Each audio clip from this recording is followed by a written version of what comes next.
Hi, it's Tracy from Tracy's Creative Place here, and I've been asked to make a video to show you how to make this really pretty card. It's very easy, it's very simple.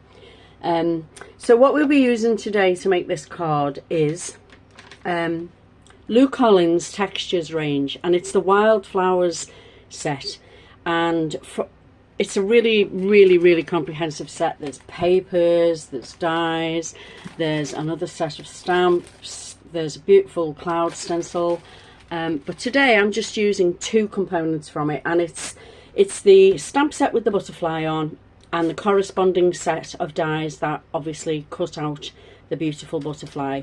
So I'll just pop them to one side. I have already stamped things out for quickness.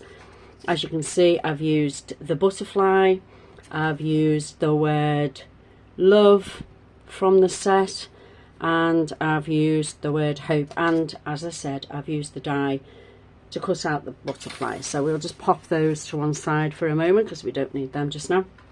I will also be using a piece of acetate, some distress inks and the brushes, a bit of VersaFine in black, and also a fine liner and a ruler, and some glue and some foam tape. Okay, so let's start. I will be using this whole set. All these little extra components here add beautiful texture and detail to your background. So here we go. I'll just show you what we do. So with the piece of acetate, we're going to start off by adding some colour to the background behind the butterfly. So we're making a DL card, or a slimline card, and all I've done to prepare is made a black matte layer for the top of the card, and then I've used some mixed media paper to cut a panel that's going to sit on top, and this is what we're going to be working on to get the background onto. Now this paper is De La Rowney mixed media paper from Hobbycraft. It's absolutely beautiful, takes inks and water and anything you throw at it really well. So I use that for any type of mixed media things I'm going to do. So here we go. I'm going to start off with the Salvage Patina Distress Ink, and I have just re-inked it, so it's going to be quite juicy. So I'm just going to pop a little bit onto there. You will need a paper towel to sop up any extra that you don't want, and I'm going to take a water spritzer and add some water to that. Now if you want the dotty kind of look, yeah, that's great. I want more of a smeared kind of look. With this you can't be precise, it's what you get. So you just basically pop it down in areas. This is a background, remember. You don't want it to be too in your face because you're going to add lots and lots of stencil detail and stamp detail to the top of it. Okay, so when you've got that and you quite like that, then I usually use a hairdryer to dry that part off before I go on to the next part. So I'm just about to plug the hairdryer in. It's me mixed media hairdryer. It's quite noisy, but it doesn't take 2 minutes to dry this off. And it will move the ink around, and it will make the ink pool in places, and that just gives another detail to the background, really. I like this kind of card making because it doesn't have to be precise. What you do is what you get, and then you work with it. So anything that you don't like, that's a big pool, knock it off with a bit of tissue. Blowing it everywhere. So yeah, this is all you do. So we've dried that part off now, and we're going to go in with a little of Villainous Poison. Now Villainous Poison is quite a dark one, so just be careful. You don't need too much. But you can always take off what you don't want, as I said, with a bit of tissue. So there we go. I'll give it a bit of a smear. Now this one we just want to put in places. Okay, we don't want too much, just a bit here and there.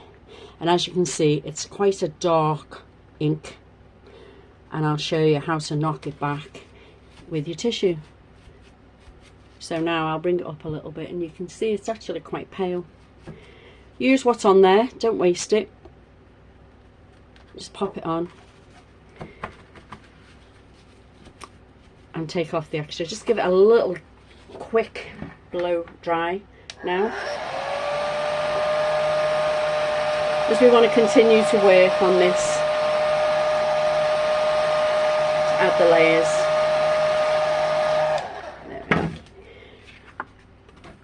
There we go.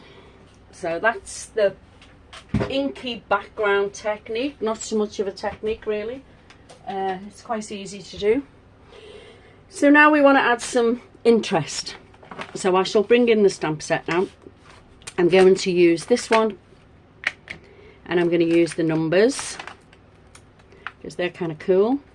You could use any of those others, the brick wall, any of the others, but I'm just going to stick with these three. Okay, so I never clean my stamps, never, so I need to just clear that off because I'm going to use a lighter colour first.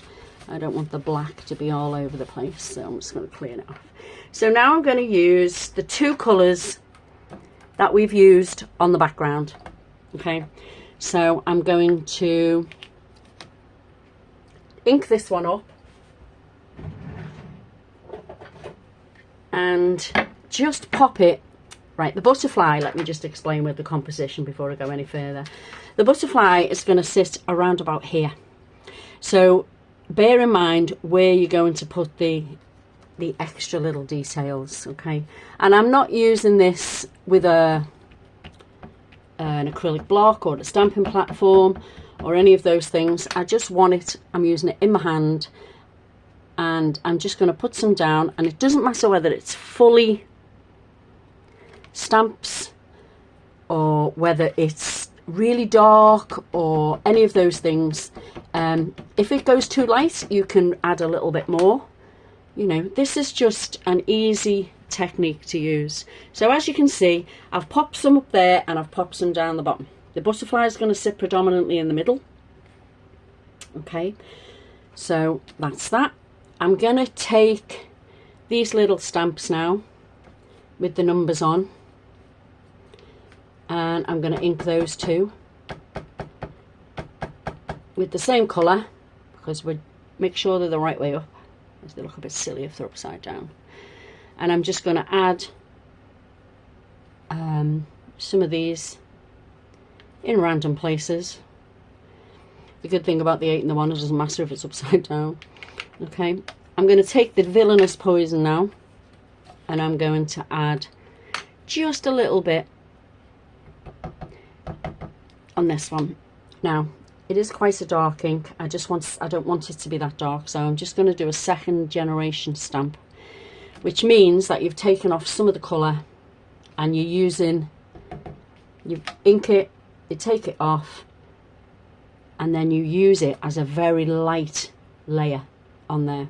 Okay, so at all times pop your butterfly back on and see if you have enough detail. I really like that. I don't think I need to add any more, so I'm going to pop these back so I don't lose these precious stamps, and move them out of the way, and then we continue on. Again, still using these two different distress inks that we started with.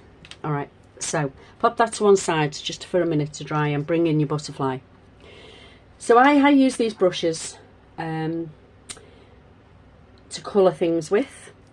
So I use one for every colour family. So that's my purple, that's my blue. And now I'm going to just decide which way round I want to colour the butterfly. And I think I'm going to do it purple in the middle part of its body here. And taking it out, I want it quite dark in the middle, and just taking it out to the edges there. And then we're going to go in with the blue, which I've just re-inked, so it should be pretty juicy. And I'm just going to colour up the outside edges. These two colours inks go really, really nicely together.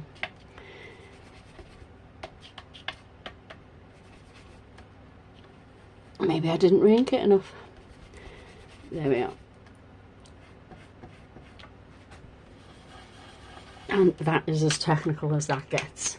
Okay, so There we are, you can see how it's coloured really prettily. And sometimes where the purple and the blue and the salvage patina meet, you get like a slightly different colour as well too, which is quite neat. So I'm just gonna shape the edges of the butterfly gently. This is quite a nice GSM card, and I'm going to put on the back a little bit of double-sided tape. Oh, actually, I'll glue this one down and put the words on with tape. So let's turn this over so we're working on a clean surface and your eye's not distracted. Now, we need to work on this and put some lines in. Very simple to do. You just need a ruler and a fine liner pen. Okay, so as we know, the butterfly is going to go in the middle there. So kind of eyeball it. You don't have to be precise. Try and pick an edge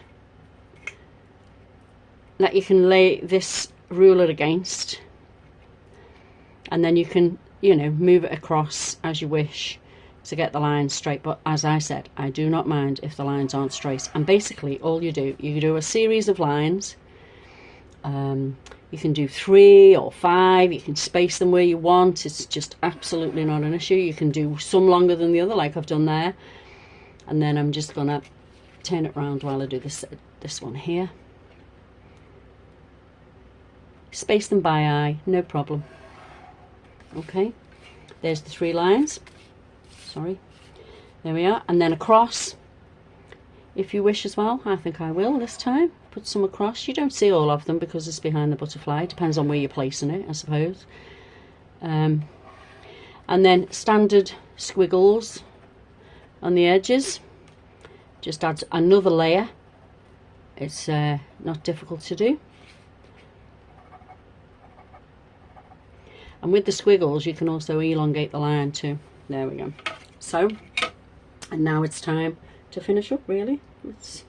You can have a look at it once you've got your butterfly down and decide whether you need any more putting on. Either any other colour, or I'm not going to put any other colour on. I'm just going to leave it as it is. Okay, so time to line it up and put it on the card. Black layer first. Just simple glue. And I'm using Pinflair bookbinding glue. I use it for everything. It's an excellent glue. Line it up so it's relatively straight and you've got a border around the outside. You could do this on any size card, this particular design, and you just use, if you're doing it on a bigger card, you can use 2 butterflies on it, or, you know, there is actually a dragonfly in there as well, so you could put either of those on, or a mix. So on goes the next one, on top of the black one. Give yourself a nice even border all the way around. Down it goes. Okay. Butterfly next. Just glue down its body and decide where you're positioning it. I'm going to pop him there. You can always add some really nice detail through the middle, some gems or things through the middle of his body to highlight that. And then I've just got the 2 words that are stamped out before, and you can take it as far as you like with these stamps. They're amazing. So I'm going to pop Hope down there, and I've got double-sided foam pads, quite a high foam pad on this, so it stands proud. If you've only got 2mm or 1mm foam pads, then double them up. Okay, and I'm going to pop that just about there. Okay, so I shall bring in the other one that had a little more black behind it. You could do that if you wish, but there you go. Okay, well, I hope you enjoyed that, and I hope you have a go. This is an amazing stamp set, but check out what you've got at home. You might be able to reproduce something similar. And thanks for watching. Thank you.